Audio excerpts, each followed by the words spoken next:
Good day, my name is Choi Ki, pediatric intensivist from Sarawak General Hospital, Malaysia. Today, I'm going to share with you how I use point-of-care ultrasound of the lung in my day-to-day practice. I'm going to share with you 10 different cases for the purpose. Point-of-care ultrasound of the lung is very useful. You can assess the severity, location, characteristic, and progression of the lung disease. These are the 5 important different lung conditions that can be diagnosed using point-of-care ultrasound. Number 1, the Ehrlich syndrome. Number 2, pulmonary edema. Number 3, lung inflammation, be it a pneumonia and ARDS. Number 4, pleural effusions. And lastly, lung mass. Let's go to case number 1. This is a 1-month-old baby presented with fever for 1 week with neck swelling. And he have a necrosis and abscesses around the neck area, as you could see here. This child have disseminated streptococcus infection, and the exploratory of the neck was done in the theater, showing that abscesses, collections, and necrotizing lesions around the neck and extended to mediastinum. Unfortunately, intraoperatively, the child noted to have acute desaturation with bilateral hyperinflated lung. Point-of-care ultrasound were performed and showing this finding. So this is a normal lung ultrasound. We show that this is a rib, and then this is a pleural line, show the sliding of the pleural line, suggestive of presence of the lung. This is a finding of the patients, which is the right side, this is the left side. You show that there is absence of the lung sliding in this both lung field. This suggests that the child have bilateral pneumothorax, and the chest drain was inserted. The child's condition improved immediately after the chest drain insertion. This shows us that the importance of point-of-care ultrasound in urgent diagnosis of pneumothorax. This is an X-ray of the child showing that there's 2 chest drain inserted, okay, and the chest drain was consistently bubbling. Beside that, from the X-ray, you could see that there is significant subcutaneous emphysema of the both lung field. And what else can you conclude from the X-ray or maybe the ultrasound?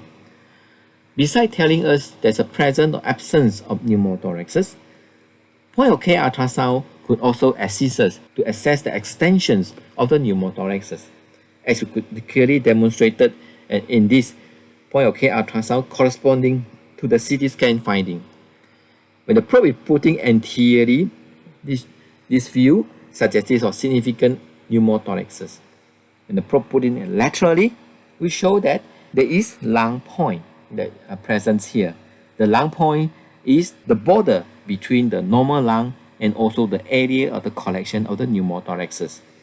And at the base wise, you could see that the significant consolidation, which is corresponding to the CT scan finding here, and a relatively normal lung field, whereby there is no air collection in this pleural cavity in this particular area. It shows that the point-of-care ultrasound not only tells us the diagnosis of the pneumothorax, but it also assists us to look at the extension of the pneumothorax to which area the lung is having pneumothorax. And this is very useful to assist us in terms of the subsequent treatment strategy. Case number 2, where this 4-month-old child with underlying Down syndrome have recurrent pneumonia admitted for respiratory distress. You have the X-ray here. Right? The registrar will ask you, should I put in a chest drain in this child as he suspects pneumothorax? So the question is quite tough looking at this X-ray. So the point-of-care ultrasound can easily solve your questions. And you could see here, this is a lung ultrasound on the right side. We show you that some pleural line, okay, this is moving with some B line, and the corresponding area that we are worried of pneumothorax show that there is no pneumothorax in that particular area. There is still presence of lung in here, in this area. And it tells us that this child is not having a pneumothorax, probably have a large bullae. And this is a corresponding CT scan of the child with presence of significant huge bullae of the left lower lobe. Case number 3. We have this 6-year-old boy who had perforated appendix. He had extensive free resuscitation pre-op and intubated in OT for exploratory laparotomy. The anesthetist noticed that the child needing increasing ventilator support. So what happened to the child now? Is the child have ARDS, pneumonia, or a pulmonary edema. A bedside point of care ultrasound shows this finding with presence of acute pulmonary edema. It can be easily performed at the bedside and letting the clinician know that what has happened to the child that require increasing ventilator support. And this will assist the anesthetist in terms of treatment by giving a diuretics, and the child condition will improve. This is a typical finding of the lung ultrasound in the patient with acute pulmonary edema in a different severity. So it is a normal lung ultrasound, and this is a lung ultrasound with mild pulmonary edema, which we see that there is some line coming down from the pleural line, in which we call a B line. When the B line increase in terms of the number, suggestive increasing pulmonary edema, and if the B line become confluence, suggestive of severe pulmonary edema. This kind of pattern is quite similar to the rain pattern. So if you have a few drop of rain, which is like similarly with this few drop of B line, suggests the mild water content. When the raindrop become more like this pattern, it's suggestive for increasing water content, and also which suggestive for increasing severity of pulmonary edema. Case number 4. We have this 7-month-old baby with complex cyanotic heart disease, dextrocardia. He had post BT shunt 1 month ago, presented with tachypnea and grunting. From the chest X-ray point of view, the registrar would ask you, should I give Lasix to dry out the lung? The point of care ultrasound will tell you otherwise.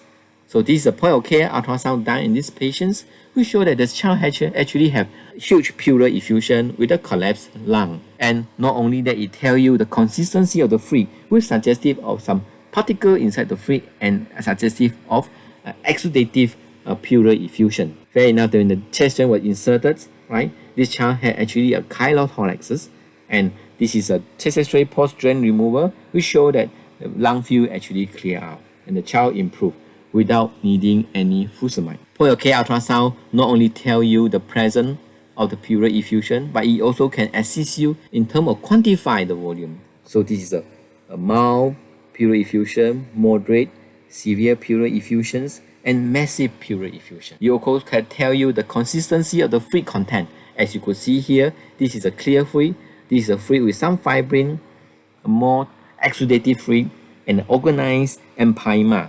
So this is a classical image of point of care ultrasound in terms of lung consolidations. Right? So this is a small little patch, as you could see here, right, which is corresponding to the pathological finding here. So when the lesion is become increased in size like this pathological finding, will be able to shown on the ultrasound. And if the whole lung is consolidated, right, it actually can be easily and readily seen using point of care ultrasound. Not only that, the point of care ultrasound, besides telling you the intensity, it also tells you the exact locations of the consolidation in which chest X-ray will not able to tell you. So this is case number 5. It's a 3-year-old child presented with fever, cough for 2 weeks, poor oral intake, and chest X-ray show clearly a consolidation changes over the left lung field. The question is always that, how long should I treat the antibiotic for this child? Point of care ultrasound sometimes will tell you the additional things that chest X-ray will not able to tell you. So this is a point of care ultrasound of the patients. It shows that significant consolidation, and not only that, the lung ultrasound here shows some liquefied area suggestive of necrosis, right? So this child have necrotizing pneumonia, which can be easily picked up with the lung ultrasound. With this finding, the clinician will need to decide this child will require a longer duration of antibiotic for the necrotizing pneumonia. You have a bad night call to attending these 3 different patients at 6 years old, presented with respiratory distress with a similar chest X-ray finding. Clinical examination shows stony dullness, reduced air entry. And what you should do for the child, should we put in the chest drain for all this child? So the thing that chest X-ray sometimes very difficult to tell you whether is there a fluid collection or what are the underlying pathology. But point of care ultrasound will come into assist to help you to differentiate all those. Let's look at the first chest X-ray. Right, this is the first chest X-ray. The corresponding ultrasound finding is here. The sound ultrasound will show you that the child has significant consolidations, and what the child needs will be antibiotics and non-invasive ventilator to improve the child condition. This is the ultrasound finding for this corresponding X-ray, which show that this child has massive right pleural effusion with some fibrins suggestive of infective in origin.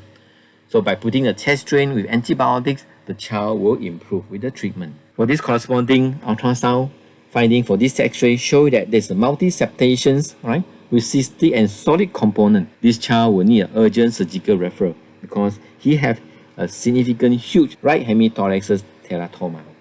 So this is how ultrasound, point of care ultrasound, can help you in the day-to-day practice to determine what is the opacity in the lung is, whether it is a consolidation, fluid, or the mass. Case number 9. We are 11 years old boy with chronic rheumatic heart disease with ruptured chordae. He presented with severe respiratory failure and hemoptysis and undergone an emergency mitral valve repair. Post-operatively unable to maintain saturation. So this is the X-ray of this child post-operatively. This child showed that the significant opacity of the right lung field, right, and also cardiomegaly. This child has severe ARDS or right lung consolidations or significant massive right pleural effusion. So the X-ray couldn't tell. Lung ultrasound will give you some clue. So the point of care ultrasound showed that the significant collapses over the right lung field. There's no air bronchogram shown here.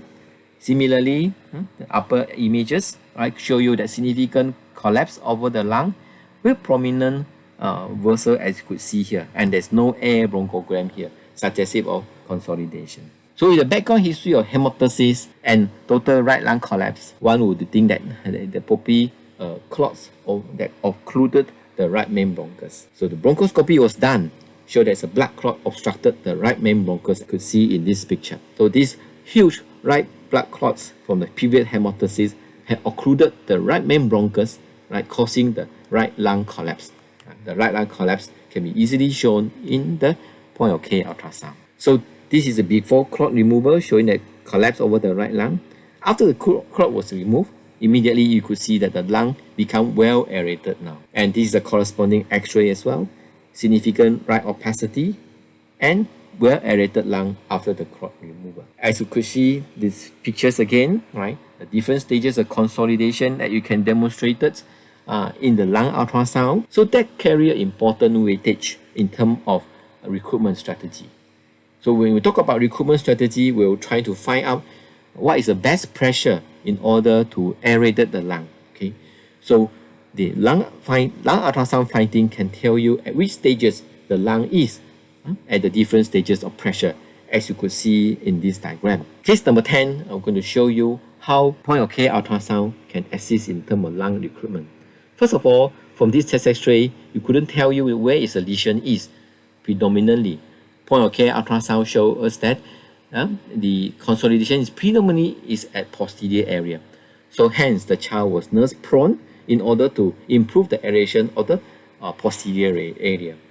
And child was put on high frequency to recruit the lung as he couldn't maintain saturation very well. Point of care ultrasound was performed as the child was prone. So it was performed posteriorly. So the probe was put on the spine, okay, located on top of the spine. So this is the spine area of the patient. This is corresponding to the spine area. And this is the lung area here, So this is the corresponding lung area, okay, and with the rib or the corresponding area. As you could see that with the mean airway pressure 18, there's still significant consolidations over this posterior aspect of the lung. And you could see that how high frequency shake the lung from these images. Right? So this was done at 10:32 a.m. So by recruitment strategy, we increase the MAP to 26, right? And from 10:32 a.m. to 10:34 a.m., you could see that significant aeration occurred. This is a consolidated lung, and you could see that the consolidation has significantly reduced in terms of the quantity.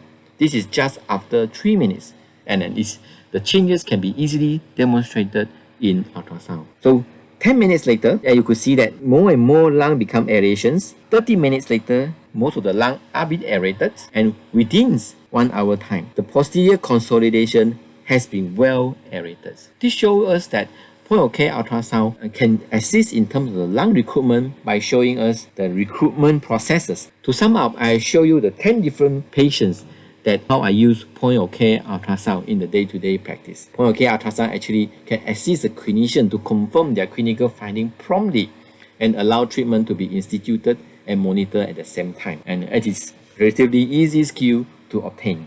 I hope that this one will spark some interest among you. Explore the point of care ultrasound in your clinical practice. With that, I thank you for your attention.